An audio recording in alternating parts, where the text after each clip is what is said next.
Hi everybody. Okay, let's go to the second possible complication when your landlord uses a property manager. That's when the property manager acts as a dual agent. In typical MLS home sales, both the seller and the buyer each have their own agents. It's not common in normal sales to see dual agents where the same real estate agent represents both the buyer and the seller. In landlord-to-renter sales, however, it's common to see dual agents. The dual agent is usually the landlord's property manager. Property managers, like most real estate agents, like being dual agents because they make twice as much money that way. Dual agents keep all of the commission. They don't share the commission with any buyer's agent. Then again, maybe your landlord is only paying a 3 or 4% commission to the property manager, so the property manager refuses to split the commission with a buyer's agent because the property manager feels the commission is low. Whatever the reason, for you, having a dual agent that represents both you and your landlord is not the same thing at all as having your own agent that represents your best interests. Dual agents, for example, can't tell you if the home is overpriced. That would betray the responsibilities to their other client, your landlord.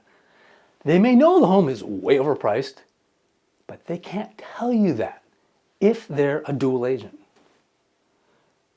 Of course, getting advice on price is one of the most important things people want from their real estate agents, but dual agents cannot give you any advice on price. Dual agents can draft up offers and counteroffers for you the way you tell them to write them up, but they cannot tell you what you should put in your offers and counteroffers. Dual agents don't represent your best interests like agents in normal sales do. They can't tell you, for example, if the home is overpriced. And be careful. Dual agent property managers may be all buddy-buddy with you, but that does not mean they represent you or that they're looking out for your best interests. Do not, under any circumstances, tell your property manager what your max price is or anything else you wouldn't tell your landlord directly. It's a good idea to just assume that anything you tell your property manager, the property manager will tell your landlord. The question here is, who's on your team? And dual agents aren't really on your team. Dual agents are technicians who can tell you what your options are, but they're not consultants who can tell you what your best options are. In fact, in a few states, dual agents are illegal.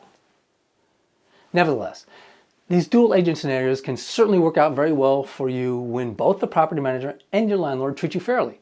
But in this scenario, if they wanted to, it would be easy for them to take advantage of you. In this case, if you want independent advice on negotiating the price and terms, you have to pay for it out of your own pocket.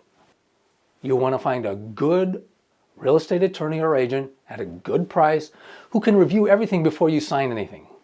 Remember, dual agents are not the same thing at all as having your own agent. Great.